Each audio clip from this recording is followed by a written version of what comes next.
Aqui não há palcos sem mesas. Nesta casa é à mesa que tudo acontece. Casa da Cidade é uma comunidade cristã que vive há 25 anos às portas de Lisboa. Quinzenalmente, queremos trazer para este encontro vozes que nos encorajem e construam. É a partir das verdades partilhadas e refletidas que a esperança é repartida como se de pão se tratasse. E é por experimentarmos a esperança que não a podemos guardar só para nós. Falamos em casa. Não é a advertência popular da nossa língua. É a disponibilidade de conjugar no presente as conversas que gostávamos de ter à mesa da nossa casa convosco. A porta está aberta, mas há um sinal. É proibida a entrada a pessoas perfeitas. É com muita alegria que estamos hoje sentados a esta mesa para mais um episódio do nosso podcast. Alegrem-se sempre, escreveu o apóstolo Paulo aos Filipenses numa carta que seria lida por discípulos de todas as nações e gerações, muitos deles a sofrer por amor ao Evangelho e em muitos casos a pagar com a própria vida em prisões, arenas, etc. Que desaforo, que falta de noção da parte de Paulo. Ou talvez não. Afinal, ele mesmo estava preso quando escrevia essas palavras. Estamos a falar de alegria não como um sentimento, porque esses não se escolhem, mas como um mandamento espalhado pelas Escrituras. Alegria que é gozo e contentamento em Deus, independentemente das circunstâncias e das nossas emoções humanas. Acabámos de lançar a canção Alegria, com um videoclipe que convido todos a ver no canal de YouTube da Casa da Cidade Música.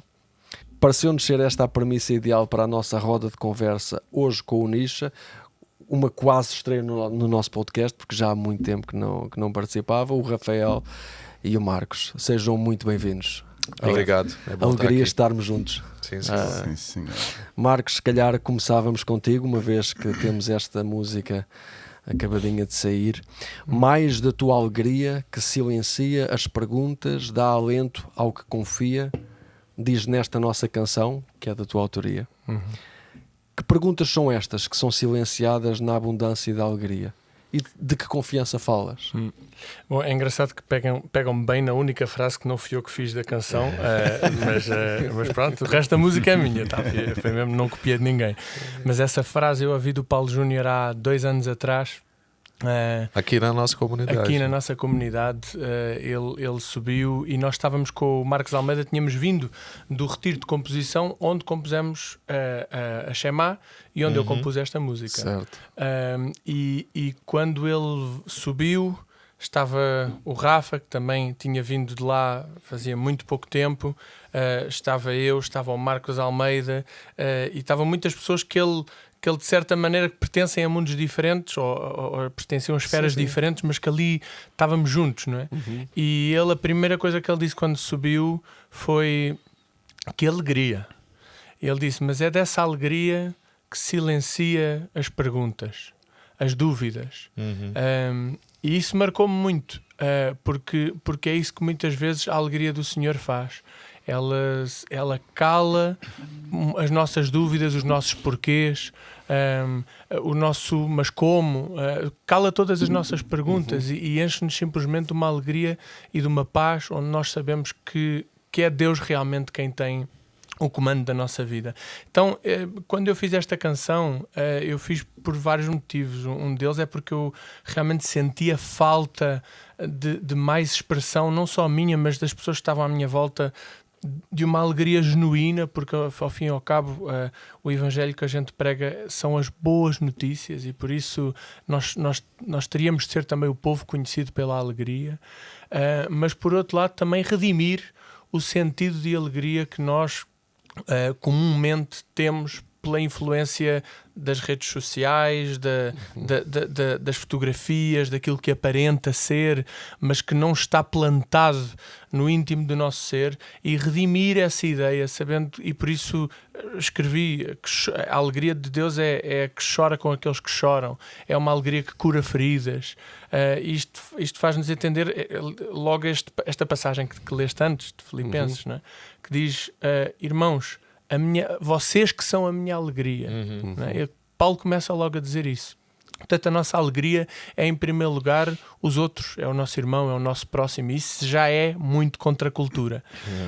Então a ideia era sobretudo esta, era trazer realmente a necessidade de que a alegria estivesse não na cara daquelas pessoas que não pensam e não refletem, mas naquelas pessoas exatamente por pensarem, refletir, mas por terem uma esperança em Cristo, ser a pauta número 1 daqueles que amam a Deus. E por outro lado, redimir realmente a ideia de alegria que o mundo nos dá, que é tão diferente da que a palavra nos dá.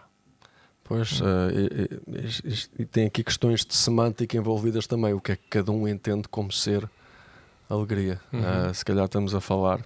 Não sei como é que nós poderíamos explicar isto a alguém que não experimenta aquilo que nós estamos a falar. Que alegria é esta? Onde é que a encontramos? Não sei se algum de vocês gostava de desenvolver isso. Bom, realmente o conceito de alegria pode ser visto de vários prismas. Aquilo que normalmente se pensa quando se pensa em alegria, pensa-se em exteriorização de tipo dançar, pular, rir, qualquer manifestação externa. E é uma forma de alegria, realmente. Nós todos gostamos dela também. Mas essa alegria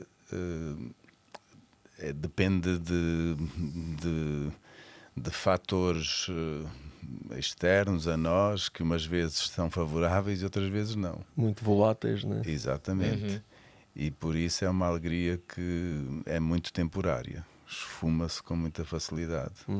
Quando vêm as tais perguntas, questões sérias da vida, preocupações, dores... Quando acontece uma catástrofe, um acontecimento inesperado que nos causa dor. Exatamente. O que está a acontecer agora lá no sul do Brasil, por exemplo, não é o tempo para dançar o samba. Agora... estamos a falar também desse tipo de alegria, mas de outro bem mais profundo, que convive com circunstâncias que normalmente nós não associamos ou não achamos compatível com a alegria, mas que realmente é possível, porque senão o próprio Jesus, por exemplo, chorou. E houve uma altura que teve angustiado de tal maneira que até suava sangue. E a alegria dele, onde é que estava nessa altura? Existia ou não? Eu acho que sim. Sim. O texto bíblico vai dizer que, na verdade, ele submeteu a todo o processo exatamente por causa da alegria que ele estava proposta. Isso mesmo. Né? Ele tinha em perspectiva uma alegria. Acho que para os tempos que nós vivemos, é importante talvez nós encontrarmos alguma distinção de palavra, por exemplo, em relação à felicidade e alegria. Certo. Né? Porque o que muita gente interpreta como alegria é um sentimento efêmero, como o Nietzsche disse. Que está mais ligado com o que nós interpretamos como felicidade, né? Mas como o próprio Paulo Júnior disse recentemente numa conversa com um psicólogo, e ele dizia assim que, numa entrevista, e ele dizia, olha, algum cristão hoje que tem um mínimo de compaixão não consegue estar feliz. A gente olha para o nosso lado e são necessidades múltiplas, de várias áreas, tem gente sofrendo de várias formas.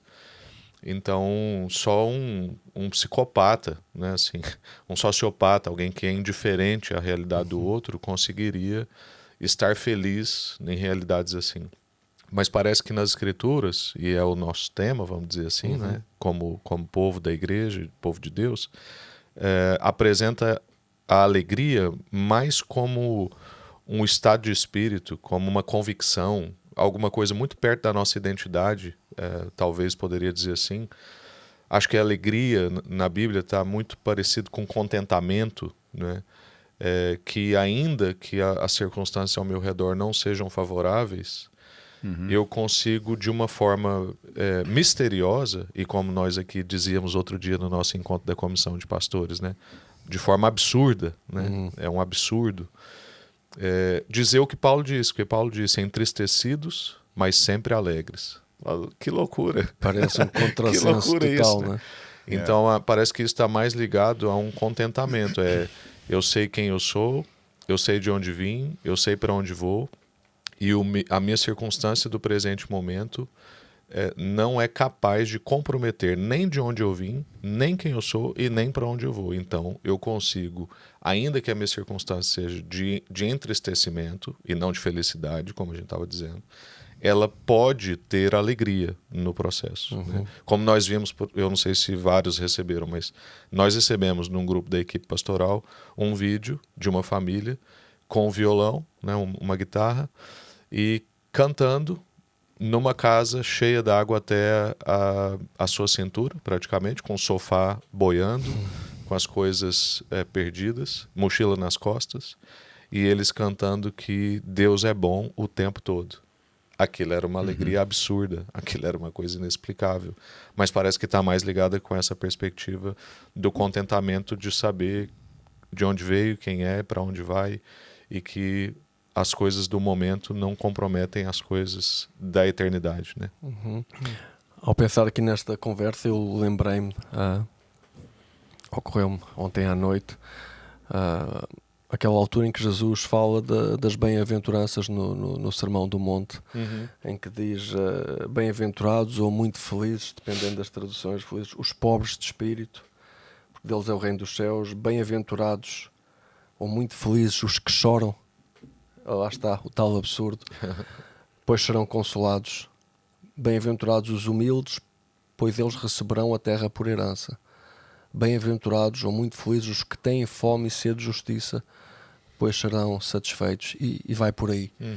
E eu acho muito curiosa e interessante a tradução que o N.T. Wright faz desta expressão, que no original é Macarios, que tem a ver com alegria, mas ele traduz como boas notícias para os pobres de espírito.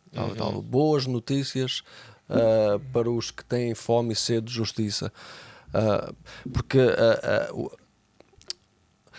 estamos a falar da tal alegria que Jesus experimentou também em antecipação e que lhe permitiu fazer a caminhada até à cruz, ou seja, por causa da alegria que lhe estava proposta. É uma alegria que não depende, como o Nietzsche dizia, das circunstâncias efêmeras, fugazes da vida, mas que está assente em alguma coisa que é eterna.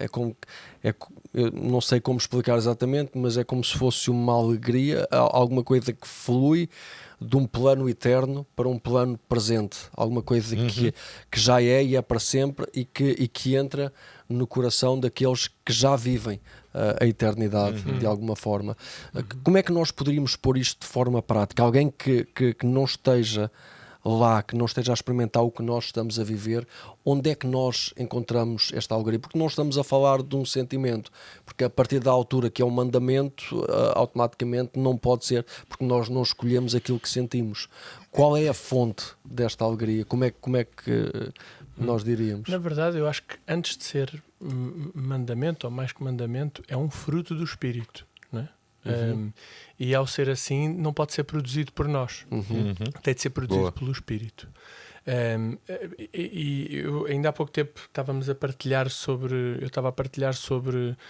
onde é que nós temos o nosso olhar, e a alegria, antes de ser um sentimento, é um olhar. O José Tolentino de Mendonça até escreveu sobre isso, eu vou citá-lo. Ele diz assim: o nosso problema em relação à alegria não é a de inventarmos, não é de a buscarmos, de a precisarmos, de descobrir, sabe-se lá onde. Não é um problema de conhecimento, é um problema de olhar. Então, a alegria, antes de ser um sentimento, é um foco. E se o nosso foco não está em Deus e na esperança que o Espírito Santo, que temos através do Espírito Santo, mas na obra redentora de Cristo, a nossa maneira de apontar para a alegria é sempre por comparação a algo pior. Eu partilhei isto até na altura que falei sobre isto aqui na casa, que às vezes a minha mãe, e mãe, desculpa se me estás a ouvir, não leves a mal, mas eu preciso dar o exemplo. A minha mãe às vezes dizia assim: tu achas que é difícil ser criança? Então espera até seres adolescente que vais ver. Tu achas que é difícil ser adolescente? Então espera quando fores adulto é que vais ver. E agora é tipo assim: tu achas que é difícil ter filhos pequeninos? Então espera até eles serem adolescentes. A nossa maneira, às vezes, no coloquial, de apontarmos à esperança a gente não aponta a esperança, a gente diz assim: podia ser muito pior, vai ser muito pior. É tipo assim: aproveita agora. Exatamente, aproveita enquanto és novo. É um contentamento não com base na esperança, mas com base no medo, na culpa, na culpa de ser novo, na culpa de tudo, né? E então eu acho que realmente o segredo, como de tudo na vida, é colocarmos os nossos olhos em Cristo. E como é que a gente coloca os nossos olhos em Cristo? Colocando os nossos pensamentos nele. Em tudo que, como diz a palavra, né? Em tudo aquilo que é de boa fama, em tudo aquilo que é desejável, em tudo aquilo que pode vir de Deus através dos outros também. Então eu acho que, porque o Paul Scanlon, que antes era pastor, agora é coach, a gente já teve um podcast de coach, podem ir ver há 2 semanas atrás, não vou aprofundar, mas o Paul Scanlon diz que os sentimentos não são a mesma coisa que emoções. Nós recebemos as emoções e a maneira como nós as codificamos dentro de nós é que tornamos essas emoções sentimentos. E às vezes o problema com a alegria é que nós recebemos uma crítica, por exemplo, e nós codificamos essa emoção como alguma coisa má, alguma coisa que nos vem destruir, alguma coisa que não é boa para nós. Portanto, nós recusamos as críticas. Nós somos até capazes de receber um elogio, e esse elogio, ao fim e ao cabo, a gente é capaz ainda de o transformar numa coisa má para nós. Ele está a dizer isto, mas é porque ele tem pena de mim, por exemplo. Então, é o nosso olhar, é o nosso foco, é como é que nós recebemos os estímulos e como é que nós codificamos isso.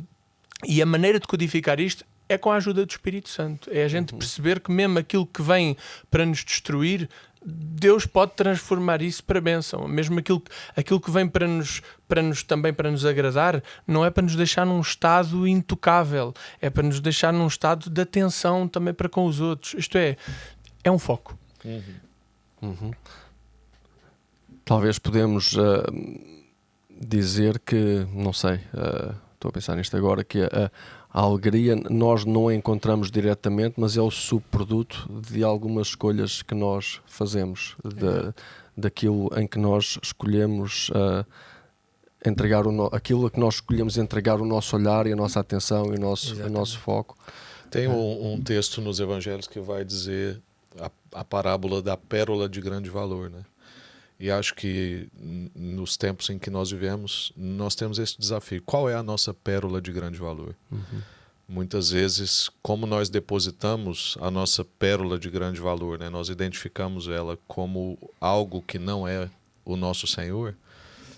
Depois, quando nós temos alguma coisa para pagar, vamos dizer assim, uma conta emocional, um desafio para viver, nós não temos o recurso suficiente, porque não compreendemos talvez ainda qual é a nossa pérola de grande valor. A gente ainda não guardou com demasiado zelo. Nós ainda não temos aquilo como a nossa maior riqueza, a nossa maior posse. Nós, como o Marcos acabou de dizer, não contemplamos isso. O Tim Keller, quando vai falar sobre sofrimento, fazendo uma leitura do nosso tempo, ele diz que existem basicamente 2 formas de lidar com o sofrimento. A forma antiga e a forma moderna. E que a forma cristã não é nenhuma das 2. Ele vai dizer que a forma antiga é basicamente, talvez, por exemplo, provavelmente os pais do Nietzsche eram assim, que são os meus avós, por exemplo, ou os pais dos meus avós. Engole o choro, aguenta a vida, ou então não coloque o seu coração tanto assim em nada, porque a vida é difícil e ela vai diferir, então não se entregue. Essa era a forma antiga de lidar com o sofrimento. A forma moderna é completamente o oposto. Todo o sentido e significado da sua vida está neste mundo, nessa vida, nesse tempo que você tem. Por isso que o sofrimento nos irrita tanto. Porque não há mais nada além disto. Exato, porque quando surge uma circunstância, ela afeta o meu tudo. O meu tudo é tudo que eu tenho e que eu estou vivendo. Exatamente. Então, a forma moderna de lidar com o sofrimento é desesperadora. Então, eu deposito sentido e significado no meu momento, nas coisas que eu estou vivendo. A forma cristã não é nenhuma das duas. A forma cristã é, ainda que por causa da queda nós vivemos circunstâncias difíceis e o sofrimento bate à nossa porta, Deus consegue fazer de uma forma em que todo sofrimento pode encontrar algum propósito. Paulo fala muito sobre isso, né? Que a nossa leve e momentânea tribulação não se compara com o que há de vir. Também diz que todas as coisas, de uma forma misteriosa, como nós falávamos anteriormente, cooperam para o bem daqueles que amam a Deus. Então, tem um episódio ali nos Evangelhos, que são os encontros de Jesus, tanto com o endemoniado gadareno, depois com Jairo, um chefe de sinagoga, e depois com a mulher hemorrágica, é uma sequência de encontros, onde todos eles tinham fé que Jesus podia fazer um tanto de milagre. Mas foi exigido deles mais fé do que eles esperavam dar. Então, o endemoniado gadareno queria, depois de liberto, ir com Jesus, que ia ser uma vida bem mais confortável, ele ia ser ali um coadjuvante e tal, mas Jesus pede mais dele, pede para ele ficar e compartilhar o que ele experimentou. A mulher hemorrágica queria só encostar na roupa de Jesus e ser curada, mas Jesus pede mais dela. E Jairo queria que Jesus curasse a sua filha, mas Jesus pede mais dele. Ele pede fé para uma ressurreição e não para uma cura. Bom, na ótica de todos, tanto dos discípulos que acompanhavam Jesus quanto desses personagens, Jesus não estava entendendo o drama das pessoas. Quem estava vivendo aquela situação de sofrimento pensava assim, poxa, eu estou sofrendo, será que Jesus não entende? Por exemplo, pensa Jairo. Jairo está com a filha à beira da morte. Jesus para e quer conversar com uma mulher que já tinha sido curada. Pensa a irritação de Jairo. Eu estou sofrendo, a minha filha vai morrer. Eu vim aqui, me humilhei, eu sou um chefe de sinagoga, me ajoelhei diante do Senhor. Então, para todos que não têm a visão completa da grande história, Jesus não está percebendo o sofrimento dele. Mas Jesus está. Certo. E Jesus vai entregar para eles mais do que eles esperavam receber. Jesus exigiu deles um pouco mais do que eles esperavam dar, mas também vai entregar mais para eles do que eles esperavam receber. O sofrimento na perspectiva cristã é assim, ainda que nós não entendamos no nosso plano curto de tempo, no tanto que a gente consegue ver da história, o tanto de catástrofe, o tanto de sofrimento, parece que o Senhor não está vendo. Ele já viu. Ele já viu a ponto de que ele veio se misturar com a nossa criação em Jesus. Então, se a gente esperar com paciência e com esperança, nós vamos ver o que o Senhor tem para fazer. Então a nossa alegria também está muito relacionada com esperança, com Certo. paciência, nessa confiança de que ainda que eu não entenda o meu presente momento, Deus entende, vê e Ele vai fazer alguma coisa que eu ainda não vi. Mas tudo isso está contribuindo de alguma forma para o grande plano de Deus ser concretizado. É. Por isso a alegria que nos liberta de perguntas que nós não vamos encontrar já respostas, mas no amor, na manifestação do amor de Deus na cruz, nós percebemos. Eu gosto particularmente dessa passagem de Paulo, por causa do contraponto que ele faz, quando ele diz estas leves e momentâneas tribulações não são para comparar com o peso de glória eterna que nos aguarda ou que nos espera. Nós conhecemos a vida de Paulo e percebemos que num plano humano, numa perspectiva humana, as tribulações que ele experimentavam não eram nem leves nem momentâneas. Era uma vida de sofrimento, uma vida de sacrifício por amor ao Evangelho, e que ele experimentou coisas bem pesadas, como ser apedrejado quase até à morte, como estar preso injustamente várias vezes, ser perseguido, ser humilhado, e acabou, segundo conta a tradição, por ser assassinado também. Mas ele considera tudo isso leve e momentâneo, em comparação com alguma coisa que é pesada e que é eterna. Ou seja, aquilo que nos espera é tão poderoso que, por doloroso que seja aquilo que estamos a viver agora, não há comparação possível com aquilo. Talvez por isso ele diz noutros sítios, olha, foquem os vossos olhos naquilo que é de cima. Volta na questão do foco. Pensem naquilo que é de cima, tenham os vossos olhos colocados naquilo que é para sempre, não é? De modo a conseguir viver de modo a conseguir experimentar alegria no meio das infelicidades da vida. Não é? Eu gostava de mandar um bocadinho de lenha para a fogueira.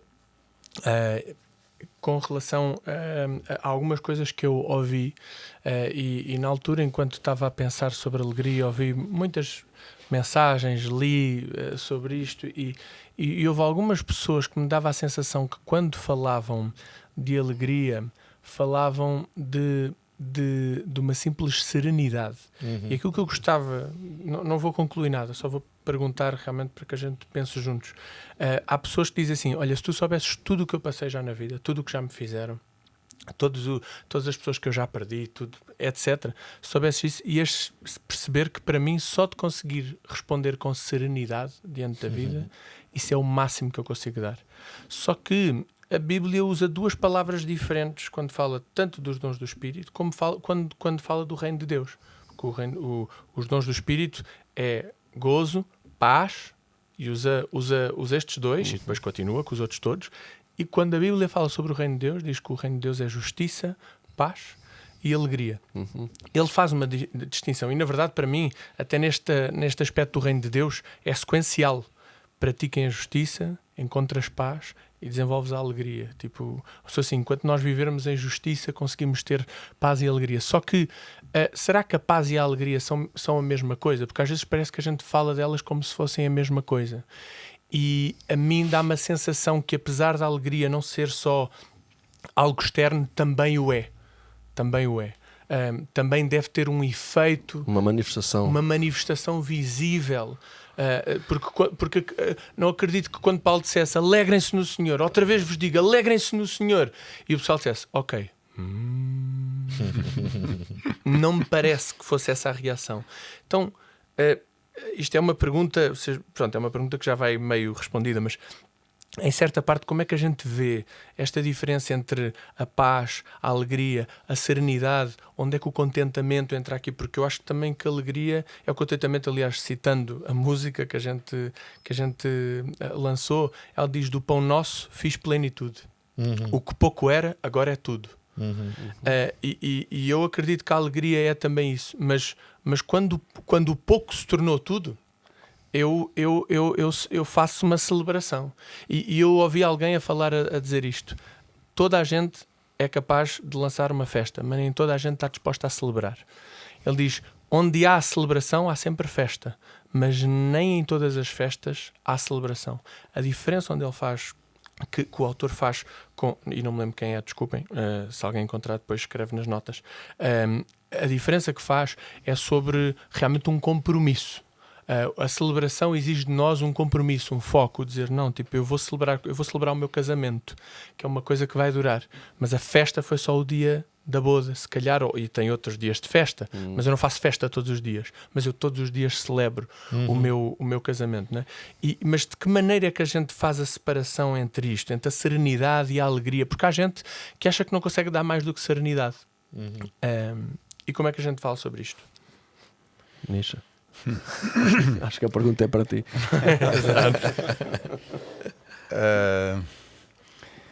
É assim, o celebrar, o festejar, as manifestações assim mais exteriorizadas, sim, fazem parte, mas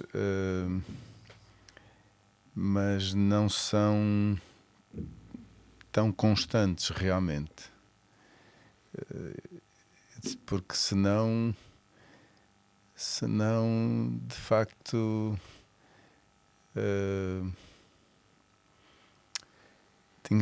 se tivéssemos que andar sempre em festa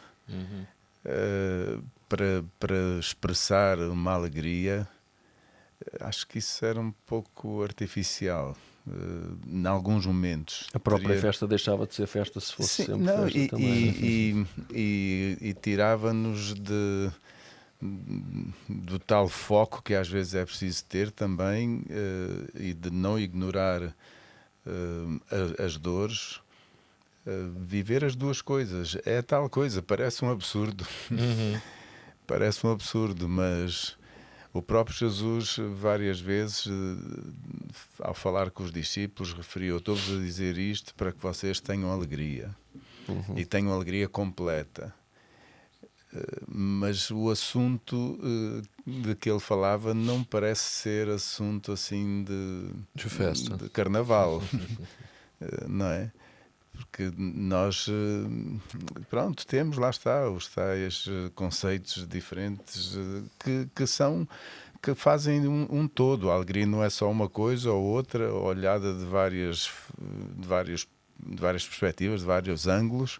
Vemos partes da alegria, mas ela é mais do que uma das visões apenas. E de facto também inclui alguma coisa que terá a ver com segurança, como já foi falado, as expectativas que temos, a esperança que temos, a confiança que temos, traz-nos segurança de que o passageiro agora, o que está a acontecer agora é passageiro. E vamos chegar a um momento em que vamos terminar bem. A segurança de sermos amados produz uma alegria interior que lá está, depois também conforme o temperamento das pessoas, a forma das pessoas se expressarem, umas expressam mais de uma maneira, outras mais de outra. Nós vemos isso de país para país, há formas diferentes das pessoas expressarem a alegria. No Brasil, carnaval, música. Se formos ao norte da Europa, a coisa é um bocado diferente. A alegria não é euforia, né? Então, é por isso que é importante nós, voltando no início da nossa conversa, né? A alegria está mais ligada a uma questão de convicção, de foco, como o Marcos disse, de contentamento, como nós falamos, de um estado de espírito mesmo, convicto no fato de que eu sou amado, como o Nietzsche disse, do que nas formas como eu expresso, porque também entra outra coisa desafiadora para nós, que é a nossa lente cultural do nosso tempo, que é muito focado no indivíduo. E a dinâmica do Senhor é sempre comunitária. Então, por exemplo, por que o Paulo Júnior disse aquele dia que é uma alegria que silencia as perguntas? O que estava por trás daquilo? O Júnior não me disse, mas eu o conheço o suficiente para saber. É que ele tem demanda suficiente no Brasil para não sair de lá e para vir para cá e encontrar, às vezes, com um grupo pequeno de pessoas. E aquilo fica muitas perguntas dentro, mas existem alguns encontros que silenciam as perguntas, né? E nós precisamos lembrar que nós vivemos então numa dinâmica comunitária, e Deus não é solidão, Deus é comunhão, e a alegria do Senhor é que é a nossa força. E qual é a alegria do Senhor se ele não é solidão e ele é comunhão? A alegria do Senhor é a família. Na família nós temos pessoas que expressam a alegria de formas diferentes, e graças a Deus por isso. Então aqui entre nós, eu e o Nietzsche expressamos a alegria de forma mais serena, como o Marcos disse, né? Mas o Marcos e o Bruno expressam de forma mais efusiva, mais eufórica, como a gente disse antes. Sim. Mas eu também tenho os meus momentos. Quando o Benfica campeão. Não só. É que eu os vi pouco, não é? Sim, às vezes em público contenho mais. Não, com certeza eu também tenho. E a Iana e os meus filhos devem conhecê-los. Mas eu não sou nada comparável com o Marcos, por exemplo. Né? Exato. Sim, a gente também vê as coisas como nós somos. E eu sei disso. Eu faço a minha leitura por como eu sou também. E aliás, eu leio a palavra também como eu sou. E por isso há até admoestações eu vou ouvir de uma maneira se calhar diferente, mas também exortações como estas. Para mim a alegria, o expressar, o dançar, o cantar é uma coisa tão intrínseca que para mim eu não conseguiria dizer, estou mesmo alegre por estar aqui com vocês. Eu fico logo com comichão. Mas eu estou realmente alegre por estar aqui com vocês. É isso, eu sei que realmente as expressões variam de acordo com as pessoas e a minha questão não é não entender a personalidade e o caráter de cada pessoa a demonstrar alegria e eu entendo realmente que varia. A questão é realmente que a alegria do Senhor pede de nós uma resposta de alguma maneira. Porque eu acho que se a gente pudesse pôr um contraponto, qual é o contrário da alegria, eu diria que é a apatia. E por isso a nossa melhor resposta à apatia é com alegria, que se pode expressar de várias maneiras. Como não se pode expressar é com apatia. Porque a apatia é realmente a antítese da alegria. Sim, mas é também por isso, não mais, né? E também por isso é que nós precisamos manter esse entendimento de que o nosso ambiente de segurança é no ambiente comunitário, é no ambiente da igreja. Porque as pessoas que muitas vezes têm um perfil mais apático, vamos dizer assim, inclusive essa era a crítica das minhas professoras na escola, sempre que eu falar com a minha mãe a respeito de mim, era que eu era muito apático em sala de aula.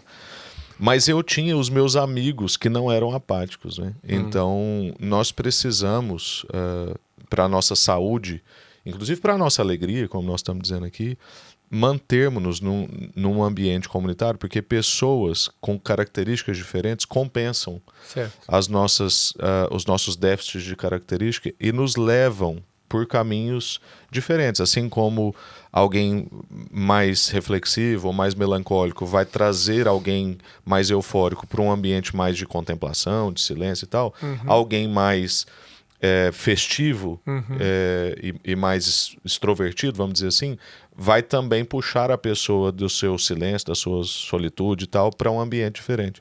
Essa é uma beleza que nós precisamos ter, porque o povo de Deus, de fato, precisa de festa. Quando nós vemos o reino de Davi, né, nas Escrituras, aquilo tinha muita festa. Quando nós olhamos para Jesus, o ministério dele, o primeiro milagre dele acontece numa festa. Parece que o Senhor está querendo comunicar alguma coisa conosco, né, sobre isso. Então, de fato, eu acho que na comunidade nós temos que festejar e precisamos de pessoas com características distintas para nos ajudar a transitar de um ambiente para o outro. Né?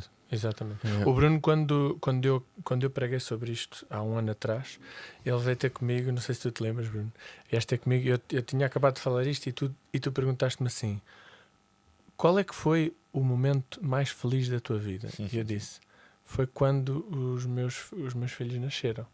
E perguntaste-me: e o que é que tu fizeste? E eu disse: eu chorei. Chorei muito. Chorei muito.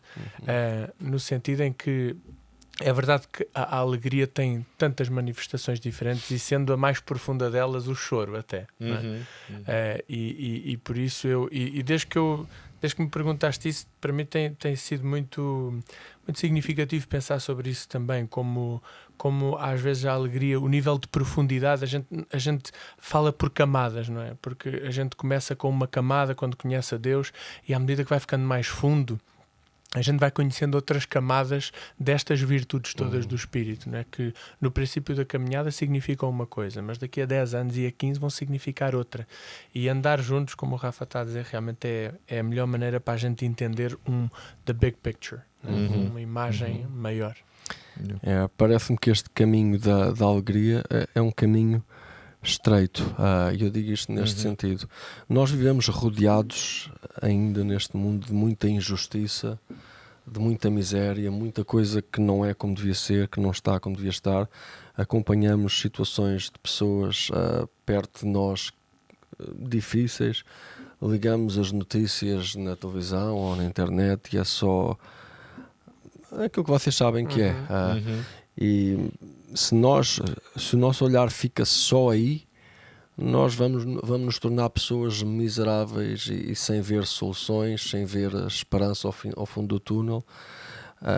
Mas se nós nos abstraímos totalmente disso e ficamos apenas aliados, a olhar apenas para o que será e completamente indiferentes ao que está à nossa volta, não me parece que seja também essa a nossa chamada e aquilo que Deus espera de nós neste mundo. Então, como trilhar esse caminho apertado, não é? Ou seja, estar conscientes da miséria sem nos tornarmos miseráveis, estarmos conscientes da glória também sem nos tornarmos indiferentes, sem nos tornarmos apáticos.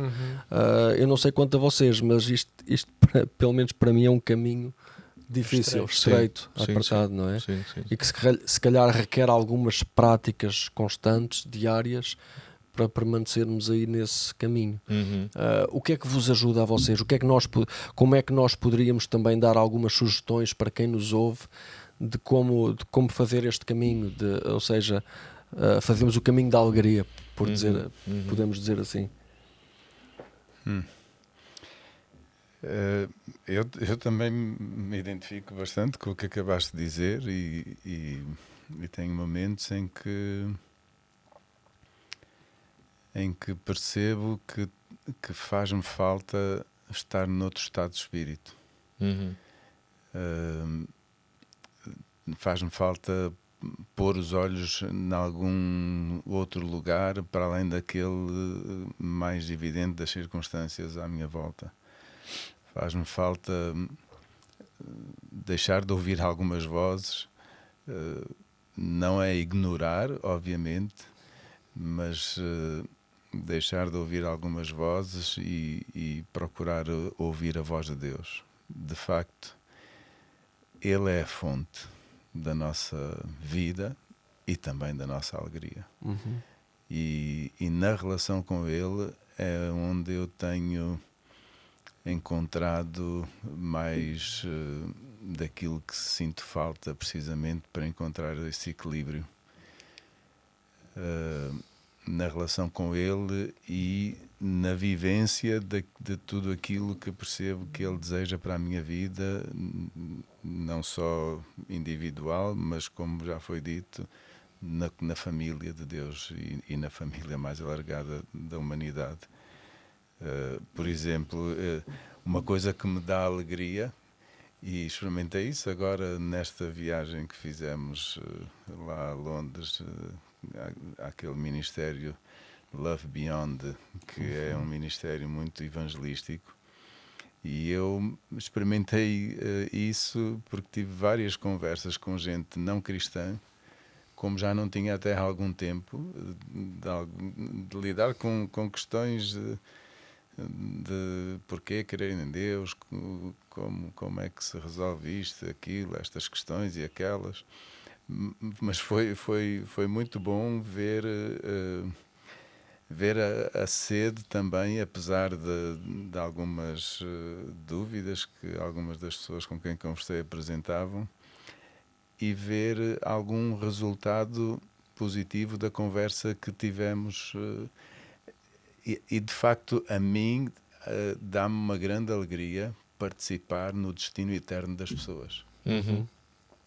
Fazer coisas que tenham a ver não com apenas um resultado imediato, mas um resultado que vai ser duradouro. Saber que por semear alguma coisa da minha vida, pela graça de Deus, noutras pessoas, isso vai fazer com que elas vão viver com Jesus para sempre. Isso para mim é uma grande alegria. Provavelmente é por isso que a Bíblia vai chamar a vocação pastoral como o chamado mais sublime de todos, né?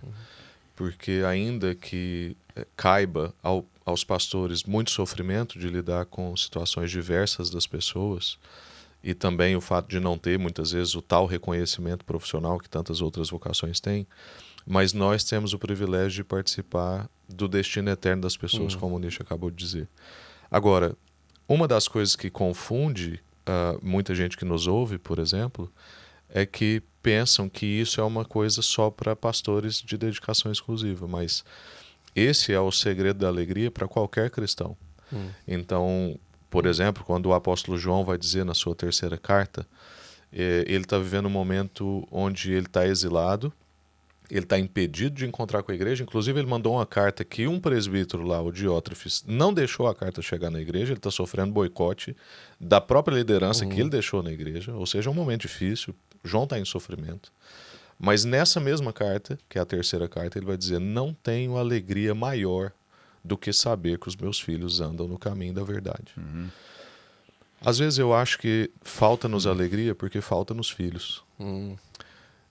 Nós estamos parindo outras coisas, nós estamos gestando outras coisas. Voltando no exemplo do Tim Keller, o nosso olhar é muito imediato, nosso sentido e significado está muito voltado para esse tempo, essa existência, as conquistas dessa vida. E por isso falta-nos alegria. Por outro lado, a sociedade nos amedronta com as nossas emoções ruins, porque a gente vive numa era que alguns filósofos chamam de o triunfo da terapêutica.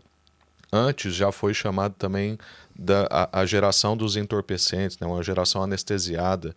Então nós temos medo de nos entregarmos às nossas emoções ruins e chorar com os que choram, como a música vai dizer, porque nós temos medo de não voltar desse lugar. Mas se nós estamos sempre tendo novos filhos, vendo pessoas andando no caminho da verdade, percebendo, como o Nicho usou essa expressão que eu gostei muito, né? Está numa situação definitiva, de destino eterno da pessoa. Essas memórias tomam um lugar maior do que outras lembranças. Jeremias fazia isso. Em Lamentações ele vai dizer: eu lembro da minha aflição, lembro do meu pesar, Deus esfregou a minha cara no chão. Ele vai falar, ele é dramático, mas ele faz uma curva, ele fala: mas eu quero trazer à memória o que me dá esperança. Então temos que ter uma troca de memórias. E se nós não temos motivos, ou as memórias mesmo de fato, não temos os filhos sendo gerados, nós não temos pelo que trocar. E aí, de fato, fica muito difícil encontrar a alegria. Então, eu quero até deixar um desafio aqui, porque acho que nós estamos já caminhando para o fim. Um desafio de que nós desejemos, oremos por isso, busquemos poder dizer como o apóstolo João: a minha alegria, não tenho alegria maior do que dizer que os meus filhos andam no caminho da verdade. Quem são os seus filhos? Você tem acompanhado quem? Você tem visto transformações na vida de quem? Você está aos pés de Jesus só por causa própria, ou você está aos pés de Jesus por causa de alguém? Então, você falou de disciplinas para manter no caminho estreito. Vida devocional regular, né? Olhar para a palavra, conversar com o Senhor a respeito da palavra, apresentar as nossas necessidades de transformação, vida comunitária, vida na vida, troca de virtude, receber do outro o que eu não tenho, entregar para o outro o que eu tenho, né? E ver o Senhor agir no meio de tudo isso, né? Na vida, na palavra, na oração e na comunhão. A comunhão envolve estar junto, partir a vida, compartilhar fraquezas e forças, né? Então, desafio aos irmãos, né? Se falta alegria para você, talvez falta filhos, né? Sim, será difícil um médico ajudar os doentes se ele próprio ficar doente, ainda que pode acontecer, e aí terá que outro médico tomar conta dele, mas tudo o que pudermos fazer para guardar a nossa saúde, neste sentido que estamos a falar, claro, acho que seria muito importante, e é mesmo uma questão de foco. Eu não sei se tem algum apontamento final que queiram fazer antes de fecharmos. Eu só faria um final que é com relação a isto que o Rafa está a dizer, com relação ao prazer, porque o nosso primeiro erro é que nós temos a nossa alegria como consequência do prazer. E vivemos numa sociedade sedenta de prazer. Nós vivemos sedentos de prazer, prazeres momentâneos, como ele também falava, e nós temos de inverter a situação. Não que a nossa alegria venha do nosso prazer, mas que o nosso prazer venha da nossa alegria, e a nossa alegria venha de fazer a vontade de Deus. E isto é uma mudança não só de paradigma, mas da maneira como nós dispomos a nossa vida. Nós temos muito pouca influência naquilo que nós sentimos, naquilo que nós nos nossos estados de alma, mas nós não somos só matéria, nós somos espírito, e por isso nós também temos de dispor o nosso coração e o nosso espírito à palavra de Deus, à voz de Deus, às disposições de Deus, de maneira a que seja o corpo que esteja sujeito ao espírito e não o espírito sujeito ao corpo, aos estados de alma, às emoções, ao que acontece. Nós temos de devolver à nossa humanidade aquilo que Jesus fez no deserto quando ele foi tentado, porque Adão é posto a dominar sobre animais e plantas e acaba por ser dominado por um animal e pelo fruto de uma planta. E Jesus vai redimir isso nos 40 dias no deserto, com fome, mas o espírito estava forte. E quando ele foi tentado a ter o seu prazer numa coisa que ainda por cima era lícita, era pão, ele nessa altura redimiu a nossa condição e disse: não, o espírito é superior à carne, e é a carne que está subjugada ao espírito e não ao contrário. E nós, se dispusermos a nossa vida nisso, vamos conseguir ter a nossa alegria não daquilo que nos dá prazer, mas de todas as palavras que saem da boca de Deus. Do pão nosso fiz plenitude, o que era pouco agora é tudo. E lembro-me do que Jesus dizia: o meu pão, o meu alimento, a minha comida é fazer a vontade do Pai que me enviou. Encontrava aí a sua satisfação nisso? Alguma coisa que... Sim, eu salientava isso. De facto, como o Rafa dizia, eu falei na questão de de partilhar a fé com outros e gerar filhos, isso é uma grande alegria, mas isso é uma coisa de facto para todos, e a vontade de descobrir a vontade de Deus para cada um de nós e procurar viver nela, não há maior alegria. Yeah. Que ele ama-nos, quer o melhor para nós, sem dúvida, ainda que possamos passar por circunstâncias. Eu estava aqui nesta conversa a pensar, e os mártires? E os mártires? Que dizer disso? Eles naquele momento não estavam a ver só aquilo, estavam a ver muito mais além. Basta olhar para Estevão, que estava a ser apedrejado, e o que é que ele estava a ver?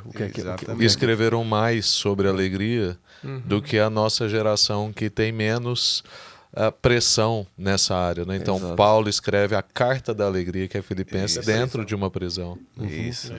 Eu acho que nós, sim, precisamos de momentos de boa disposição, sim, mas que isso seja fruto de alguma coisa com muita substância no nosso interior. Certo. Porque senão Eu também me lembrava daquela história que já todos se calhar ouviram falar, do palhaço que estava a precisar de ajuda, foi ao médico, foi ao psicólogo, foi aqui, foi acolá, e chegou a uma altura e disse: amigo, há aí um circo na cidade, vá lá, que eu tenho ouvido dizer que ele é muito alegre e tal, vá lá, que de certeza que vai sair de lá diferente, vai sair de lá alegre. E ele diz: não vale a pena, porque o palhaço sou eu. Uau. Então, às vezes nós, claro que isto é um extremo, mas às vezes nós queremos alguma coisa apenas para que é superficial, para nos dar satisfação temporária, momentânea, levantar o nosso astral. Mas se não formos ao fundo do nosso interior, por mais que consigamos ter momentos desse género, vamos estar sempre aqui. Alegria é uma coisa profunda e não uma coisa superficial. Alegria é uma coisa séria. Essa é boa. O Ricardo Araújo Pereira é que diz: para mim, que sou ateu, só me resta o humor, porque a alegria é coisa de quem sabe que vai viver para sempre. Muito bom. Muito Uau, bom. Não sabia que ele tinha dito isso. Disse numa universidade católica. Eu posso-me deixar o link do YouTube. Muito bom. Falando em links do YouTube, então se calhar deixávamos aqui a música a tocar um bocadinho para quem ainda não ouviu, dizer que podem escutá-la em qualquer serviço de streaming, e lembrando que a alegria tem muito a ver com foco, com aquilo a que dedicamos a nossa atenção, o nosso olhar. A letra desta música vale muito a pena nós entregarmos alguma atenção, porque tem tudo isto que estamos aqui a falar. Deus os abençoe a todos, amigos. Que alegria, que conversa boa. Abraço. Sim. Abraço, pessoal. Mais da tua alegria, que chora com os que choram, que cura as feridas. Mais da tua alegria, que silencia as perguntas, dá alento ao que confia. Onde há liberdade, há gozo pleno em Deus. O meu prazer está no eterno, Ele me chama seu. Ajuda-me a contar as bênçãos da tua mão, que dos meus lábios saiam palavras de gratidão. Tu por nosso fiz plenitude, o que pouco era agora é tudo. A tua alegria, minha defesa, contigo estou seguro. O Falamos em Casa é uma produção da Casa da Cidade. Encontram mais informação sobre nós em www.acasadacidade.com. Estamos juntos todos os domingos, às 9 e às 11, presencialmente e online. Que esta conversa seja um convite para nos visitarem.